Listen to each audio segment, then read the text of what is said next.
Сайн байцгаана уу хүнд үзэгчдээ. Өнөөдөр манай Defacto нэвтрүүлгийн зочноор Олон Улсын Бүгд Найрамдахчуудын Хүрээлэнгийн Удирдах зөвлөлийн гишүүн ноён Gaddi Vasquez оролцож байна.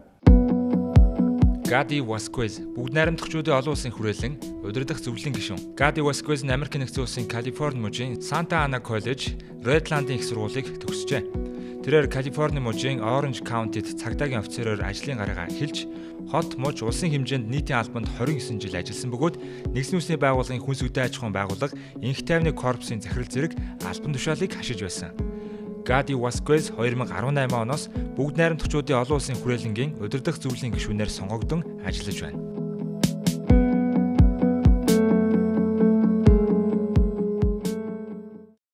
Good morning, sir. Good morning. So this time this is your second trip to Mongolia. Tell us about your first trip and compare with the second. Well, my first trip was in the early 2000s when I was the director of the Peace Corps. I had responsibility for leading the Peace Corps globally, and so I had the opportunity to visit Mongolia and to visit with the Peace Corps volunteers in some of the outlying areas. I came away with very positive impressions of the relationship that exists between Peace Corps and many of the host communities and families. And then in speaking to volunteers who have served in Mongolia, they have come away with a very positive, a very fruitful experience. Certainly between 2005, 2006 and now, when I arrived just a few days ago, I certainly noticed that a lot of economic development, a lot of high-rise, very, very different skyline, as we say in the United States. And so it's been inspiring. It's been impressive to see some of the progress that's been made. Let's talk first about a little bit about IRI. Then I would like to ask more questions about Peace Corps as well. Certainly. So, firstly, IRI is an institution that supports democracy in many countries. And please tell us about IRI and how long in Mongolia and what it is today. Well, IRI, the International Republican Institute, is an entity that exists and is headquartered in Washington, D.C., but that works with a number of host countries to help advance and create the discussions, the programming around democracy, building the capacity of leaders to lead democracies as they grow, as they evolve and develop. And so it is a well-regarded, highly respected organization because it is a collaborative effort. It is a collaborative between IRI and it has been around for quite some time. And in Mongolia, it was established in the early 1990s and has continued to build on the history of the relationship and the legacy of the programming similar to what we're celebrating here on this occasion. So IRI is actually connected with the birth kind of, or now maturity or growth of Mongolian democracy. And today, what is your program about and how you find it compared with the early days? Well, I think it's made significant progress. I think one of the important dimensions of IRI programming and training and relationship building, I think is evident in the conference that's being held here now, the LEAD conference, where young political leaders and community leaders and corporate leaders from 3 different countries and Mongolia are coming together to have the kind of dialogue that is important to have when you're an emerging leader. I'll give you myself as an example. I was an elected official in the state of California. I was 32 years old when I was elected to a very prominent position in California politics, and I had the opportunity to, at the invitation of the French government, to travel to France to meet some of my young counterparts. I was also invited to the United Kingdom to again, visit with some of my young counterparts. What that allowed me to do is to build some relationships that have lasted a very long time. They learned from me, I learned from them. We compared notes, we compared ideas, being that we all were committed to democracies and to transparency and openness, but also because we were young and wanting to learn how to manage the process of public office, of leadership, democracy, and all that's associated with it. So this program and what IRI has been promoting has had positive effect in many, many countries around the world, and certainly it's been a long-standing relationship here in Mongolia. Which countries were those who were in Mongolia for last time for training? I'm sorry? For training, which countries? Well, Myanmar or? You have Myanmar, Kyrgyzstan, Burma, and Mongolia. Why, for example, Myanmar, Kyrgyzstan, and which one? It was Nepal. For the present program? Yes. Today it's Mongolia, Kyrgyzstan, and Myanmar, and Bhutan. Bhutan, okay. Yes. Among those countries, young leaders have been selected, and then they come and discuss in Mongolia about the current stage of democracy here. How did you find this last program? How fruitful it is for these young people? Well, I have found it fruitful in the sense that I've been able to observe some of the interaction and some of the dialogue that has gone on between them. Yesterday we had some presentations that each of the groups made in which they presented projects that they wanted to implement in their respective countries. And it was impressive to see both the collaborative nature of the projects, but also the fact that there was mutual support for each other. And I think that when you're in a role of political, governmental, or even private sector leadership, it is important to have that kind of a collaborative tone with the relationships that you're able to build in conferences like the one that is underway here today. Is it under the program called LEADS? It is. And LEADS is your IRI program? That is correct, to advance leaders advancing democracy. In advancing democracies. And that program is, for last few years, is also very active in Mongolia, taking many young Mongolians to America. Yes. Getting them visiting many states and whatever they even want. Then, how do you find that program particular for Mongolians? How long it will go? Well, much of it depends, of course, on funding and availability of resources to do that. But I do believe that having been the director of the Peace Corps, having served as a U.S. ambassador, having been the beneficiary of some of the programs that IRI advances, I was involved in an example with an organization, the American Council of Young Political Leaders. The American Council of Young Political Leaders is an organization that promotes the exchange of delegations between the United States and other countries. And Americans visit countries, and visiting countries come to the United States. These are young political leaders that have the opportunity to learn from each other, to share experiences with each other, but also importantly so is to build relationships early in their careers, whether it's the private sector or the public sector, and establish relationships that can last a lifetime. And I think that's the value and part of what IRI is doing, is that it is not only helping build those kinds of bridges, but it's also promoting the idea that this kind of collaboration can benefit not only the host country or a country singularly, but can create a collective effort that can be very productive. It's becoming very popular and very useful for young Mongolian leaders. I have seen many young people being involved, and they really practically they are becoming good leaders. And I think the program has a really good merit, and I hope it will continue in Mongolia. I would like to ask also you about the Peace Corps. You spent substantial amount of your career with these organizations. Please tell us again the history of why the Peace Corps was established and how is it today?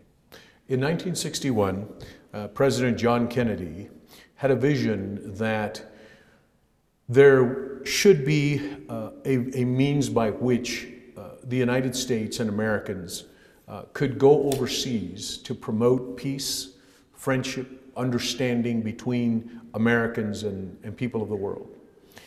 It was a very interesting concept in 1961. I, having been a director, had conducted a lot of research before I became director, and it was interesting that when he first suggested the idea, it was rejected by many people who said this will never work. It just won't work. It's not good diplomacy. It'll just get in the way of diplomacy. But the fact is that President Kennedy had a very clear vision of what he wanted the Peace Corps to be. Americans responded very, very quickly. Mostly young Americans, although there is no age limit to serving in the Peace Corps. But the program was established in 1961, and since then, literally tens of thousands, hundreds of thousands of Americans have gone overseas to countries throughout the world for the purposes of building that bridge of peace, friendship, of understanding, of, as I like to say, of putting a face on America. You can read about Americans, you can watch report about Americans, but there's no substitute for face-to-face interaction. And that's why the Peace Corps is a 2-year commitment, and the relationship between Mongolia and the Peace Corps has been one that has spanned decades and has been a very strong, vibrant program that has provided opportunities for, I think, Americans to serve here, to learn about the history, the values, the traditions of the Mongolian people, but also to be able to take that experience back home to the United States. I'll give you an example. When I told my friends I was going to be coming to Mongolia for a second time, they have a curious look on their face, because Mongolia is to many a place that they've read about, they've studied in history, but still remains a relative mystery of sorts, because until you've come here, you cannot fully appreciate the richness of the culture and tradition. And so the Peace Corps then is able to build that kind of a bridge that then Americans will be able to go home and share the experience and open the eyes of Americans back home to the opportunities here. The programs vary from education, agriculture, depending on the country in which you serve. But the volunteers who have served over the last 50 plus years are now members of Congress. I was fortunate as director of the Peace Corps to have the grandson of Robert Kennedy, who served in the Peace Corps in the Dominican Republic. And he today is a member of Congress. And so I'm very proud of his achievement, but I listened to him the other day, just last week, and he was interviewing, and he pointed out how he had served in the Peace Corps and was able to speak fluent Spanish because of it. But what it does is it creates that opening for cultural understanding, promoting friendship, and frankly, finally, friendships that last a lifetime. In Mongolia, there are many interesting, nice stories about Peace Corps people, and many of them came back to continue their career in Mongolia, in this or that organization. Still many do serve, speaking fluent English, just because they were living with nomads in countryside. Otherwise, they would not have this experience. And truly, they have this kind of, with that family, host family, they became kind of parents, relatives. And in fact, Peace Corps had played an important role for Mongolians, rural Mongolians, to understand who are Americans, what are their values, etc. And I cannot underestimate this truly contributions made by these young Americans. And I think it's one of the backgrounds where in the rural Mongolia, people stand for also democracy. Yes, they have seen the product of their country, as the young man. How long and how do you see the future of Peace Corps in Mongolia? Well, I think it remains very strong. Obviously, the future of the Peace Corps at large, and what I mean by that is that the Peace Corps is funded by the United States government. So the Congress approves the budget. And as long as the Congress continues to approve the budget, I think there will continue to be a presence in the very, very key and important parts of the world, but also in countries where the programs have been effective, have been impactful for both the recipient communities and the volunteers. And I think Mongolia is a place where the Peace Corps program continues to thrive, continues to grow. I believe today there are over 90 volunteers serving in Mongolia, and my understanding is that there is a hope to increase that number in the very near future. I certainly would support that idea because I think it is a great and positive opportunity. And you know, one of the things I also think is important to mention about why the Peace Corps is so important is because, as you may be aware, there are many stereotypes about Americans. I have traveled to countries where people look at me and say, "You're an American? You don't look like an American." And I say, "What do you mean I don't look like an American?" And then I tell them my name and they say, "Well, that's not an American name, Vasquez." And the reality is that it reminds you that there are parts of the world where there is an image of what an American is supposed to look like, or what the name is supposed to be like. And it gives me the opportunity to say my grandparents came to the United States from Mexico. My parents were born in Texas. I was born in Texas. But America is made up of people of all backgrounds, all walks of life, from all different origins. But yet in a lot of parts of the world, people still have an image of what American is supposed to look like. Do you have a Peace Corps in China and in Russia? We have a program in the People's Republic of China, yes. It has been in place for many, many years. We do not have a program in Russia at the present time. We have in the past. In the past? Yes. Until which year? I believe it was approximately about 2004, 2005 that we closed the program in Russia. In Russia, not only your program, many Western NGOs were closed by that time.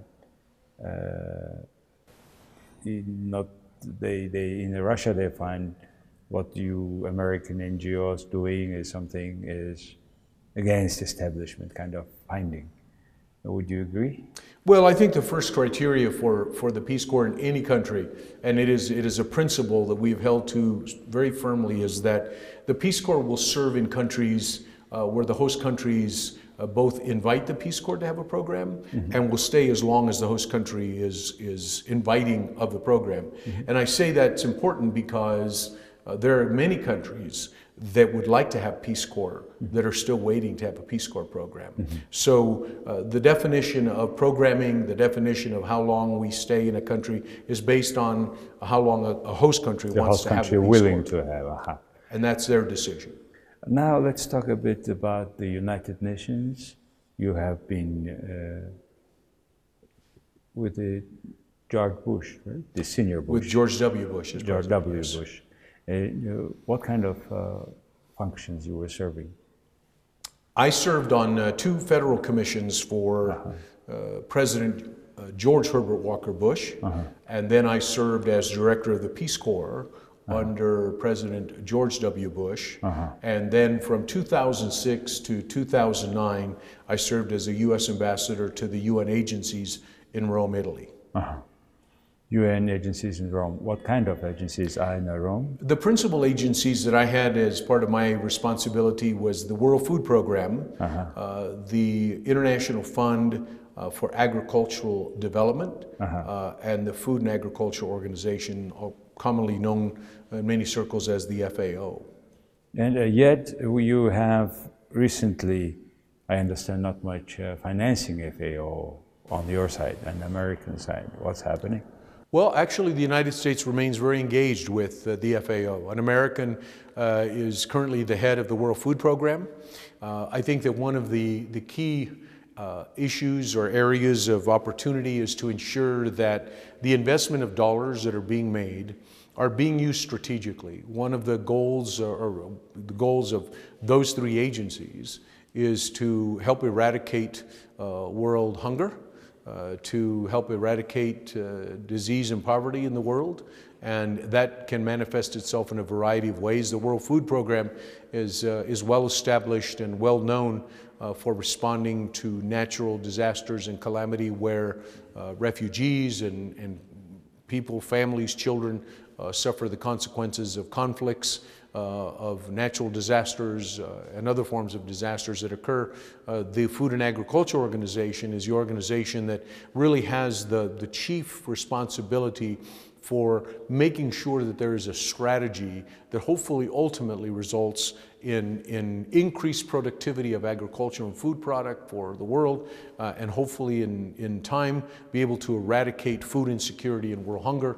The International Fund for Agricultural Development provides funding for new and innovative projects and programs that various countries are able to develop. It is governed by a number of countries. The World Food Program is headed by an American today, but it is a continuing battle to try to eradicate world hunger and to address the issue of food insecurity. Yet, unfortunately, 1/3 of humans still have problems with poverty, and part of it have a problem with hunger. Let's go close to your place, to America, South America, Venezuela. Today, the country is refusing to have food assistance when there are people almost starving, and they are becoming, on the average, it's very strange statistics, and the average Venezuelans became 10 kilos less for last year. And how do you find this program when finally they will reach those who is in hunger almost? Well, I think one of the human tragedies that exists in some parts of the world is that people who need the food, children who need to be fed, who suffer from chronic malnutrition and food insecurity, unfortunately, are double victims. They're victims of the environment in which they live because of economics, but then they get dragged into the politics of conflict and dissension within a country. That is an unfortunate situation. What I can tell you in a very affirmative way is that the United States, both in the private sector and in the public sector, continues to be an extraordinarily generous country to try to eradicate these issues so that children, women, men, families can have the opportunity to overcome those obstacles. When you look at the number of organizations in the US and the hundreds of millions of dollars that Americans take out of their pockets personally, not government money, and send to NGOs and organizations, it's a very significant number. And so the imperative here is to put people first. And that's the philosophy and the view of the American people, is to put people first. And where there is suffering, where there are shortages, the United States has, I think, a rich history of being a first responder where possible, but also will not allow itself to be used or exploited to advance negative political agendas. What kind of transport you use to deliver the food, for example, to Venezuela from America? Well, sometimes it can be done by land, sometimes it's done by ship, by boat, by air. It all depends on the circumstances, the condition. Also, it's important to evaluate what is the most effective and most expedient way to get the food to those who need it, but also to ensure that, as we experienced during my time when I was in Rome, there was piracy off the coast of East Africa, where pirates were taking over ships that were carrying food to regions of Africa that had great need. So one has to take appropriate steps to ensure that the products arrive safely and that they get to the communities that most need it. The food now in Colombia and Brasilia, waiting for access to Venezuela, how long they can stay there? Well, I'm not certain as to a timetable on the strategy on the ground, but I certainly believe, based on my previous experience, that when there is a human crisis, I think nations can come together to create the plans and the process to ensure that that food is delivered to those with the greatest need, because it is a crisis of humanity. It is there is enough food in the world to feed everyone who lives on this planet. Unfortunately, there are various things that occur around the world that prevent that from happening. But make no mistake, there is no lack of will and determination on the part of the United States, the United Nations agencies, and those who dedicate themselves to that proposition, who will continue to work and press very, very hard. There are a lot of great heroes in the world who continue to do that kind of work, and also a lot of private organizations that are doing that kind of work on the ground in an effort to put food in the bellies of children and those with the greatest need. My final point question is about the value of democracy in some countries. That is kind of fading away. Some countries find that this is not working in here and there. If it works, then why poverty is staying there? And some countries cannot arrange somehow their elections properly. And as a result, one guy is sitting there for forever until he does. Or in some countries, even that power is given to his son. And how do you find that the future of democracy? How can we define that values, which is good values now? What is, you think, worldwide we can do? Well, on a personal level, I think that the value of democracy is the freedom of rights, the freedom to elect people to hold public office, to pursue a fulfillment of life and happiness is an imperative as a human being, wherever you live, whether it's the United States or somewhere else.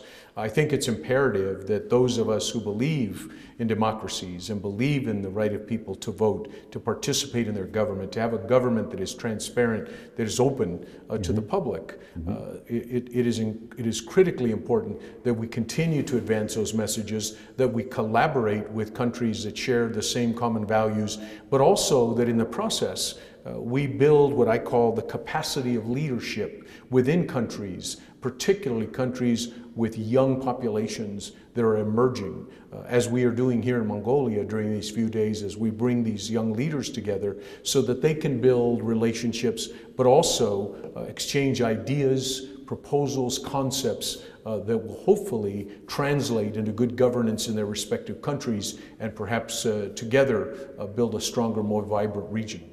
Though it may take quite some time, but the seats with these young leaders, well, 20, 30 years in terms of future, but still it's a great hope that these young people can exchange their opinions about true. I mean, I was at the last year, the discussions panel, and then I saw people really so much interested to learn what's happening in Mongolia.